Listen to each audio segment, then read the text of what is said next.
divine providence, and karma, which are, two ways of saying the same thing, come into play in the world, right? In other words, it's very, very clear when, I've read a whole bunch of stuff on this over the years, just on airplanes. That's when I generally read this kind of thing, just like Foreign Affairs, those kind of magazines. Right. Jeb Bush clearly was, the favored son. He was the talented son. He was the son who did the right stuff.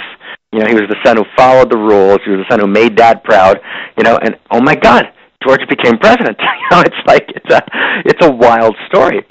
And how that happens in the world, it's just one of the ways we see that there's just larger forces operating. I know in Israel, I don't want to mention the name of the person, send him great blessings, but there's a person who became, a minister in the government that I knew, fairly well, who, when I knew him, he had kind of come to New York and couldn't really get it together, and it was, was a Rosh Yeshiva. He was teaching in different yeshivas, but didn't really show up for class to teach and didn't really like it, and he was kind of the son who didn't really know how to do it.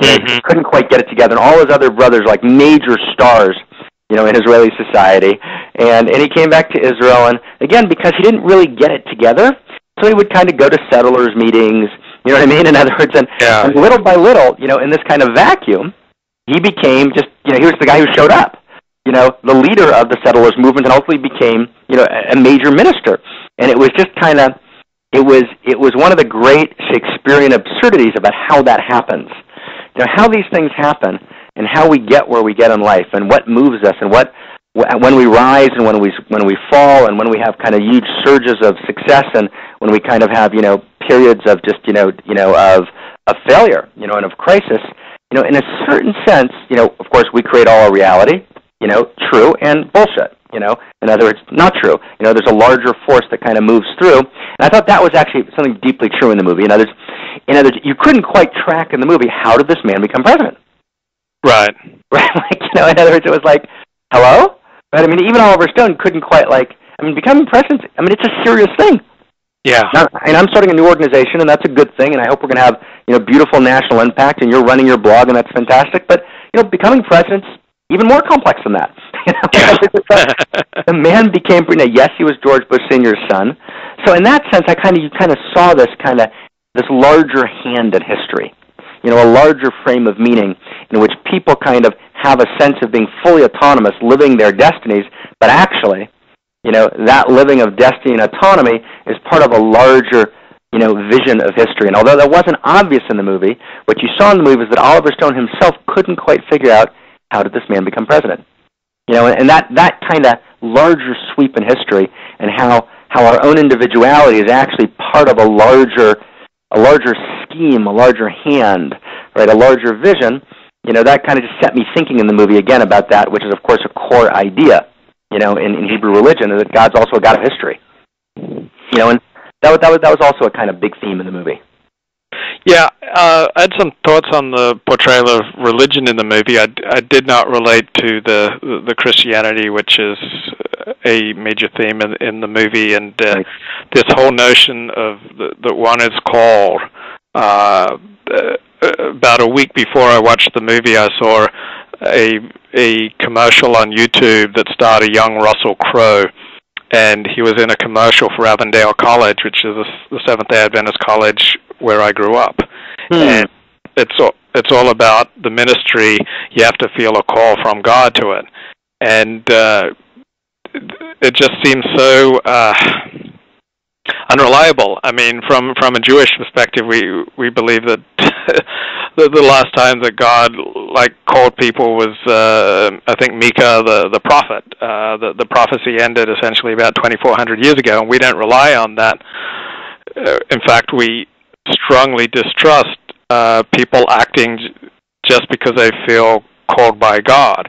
It's not the way we talk, and it's not the way we think, and we don't overturn Jewish law, and we don't, we don't make major decisions based on, we believe that God told us something, and so I don't relate to that.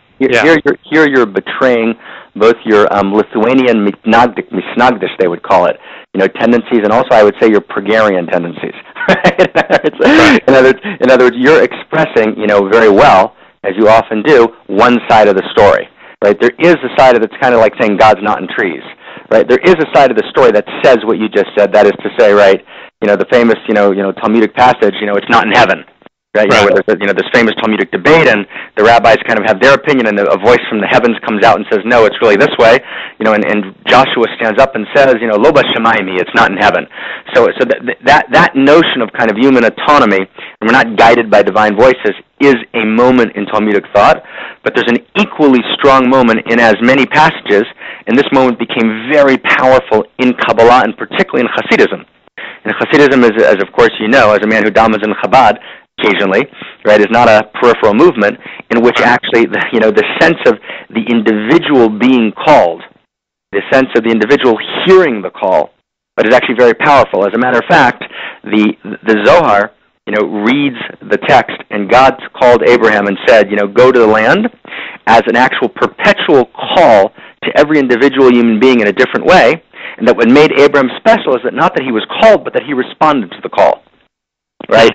So that kind of split, which is the kind of thing that that you hear in certain kind of ethical monist, rational Jewish circles, is correct in that it captures a certain Jewish sensibility. I want to honor that. I'm not, it does capture sensibility. What you're saying is real, but as is often the case, it's only half the story, and complexity is in some sense to hold them both, meaning not to get lost in the intoxication of the call. There's a danger to the call. As Ram Dass used to say, and how do you know it's not the plumber? In other words, right.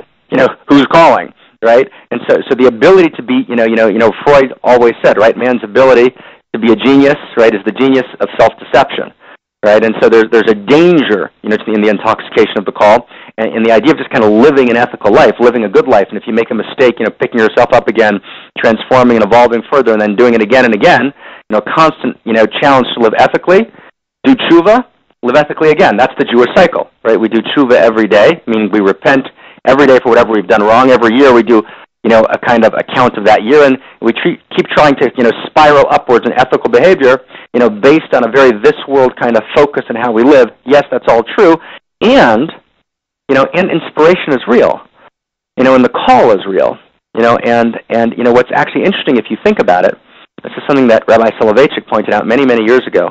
Most of the great decisions of your life are not guided by halakha. That's one of the things that the ultra-Orthodox world. It's one of my huge, when I, in my classical days 20 years ago, when I was kind of very, very involved in the Orthodox community, when I would debate with the ultra-Orthodox community, if you will, it was about this issue. They would say everything's covered by halakha. But actually, it's not true, right? Who you marry, whether you get divorced or not, where you decide to live, what profession you decide to engage, right? And it's actually the largest decisions of your life are actually not defined by Jewish law, right? You actually have to go inside and, and find the voice that guides you, and, and that voice that guides you ultimately is divinity, right? That's the place where the inside meets the outside. So I bow to the way you kind of express that particular moment, but I just want to add the other side to it with respect and love. Mm-hmm. Yeah, I think you summed it up pretty well. I'll move on to one other point. I heard this from TV producer and TV writer Rob Long. Says to think about the presidential campaigns as Americans casting for the leading role in their country. And I'm a right-wing Republican. I definitely voted a straight-ticket Republican this year, as I have every election cycle. But I have to say, if I'm casting for the leading role in this country, that Barack Obama has a far more presidential, not intellect, persona. The McCain. I'd prefer watching on TV Barack Obama for the next 4 years than John McCain. That Obama has not just a first-class intellect, but a first-class temperament, in the words of Charles Krauthammer. And so, even though I don't agree with him on almost anything, there is like a calmness and a presidential manner to him that I think most Americans would agree with, and if they look at politics as casting for the leading role in their country, that's as good a reason as any why he's probably going to win tonight. No, I think that's right, and and again, a bow to Obama in the sense of a bow in the sense of a prayer, and at this point, whether someone voted Obama or McCain, it's in everybody's interest that Obama succeed. Right? It's Obama succeed not as a person. This is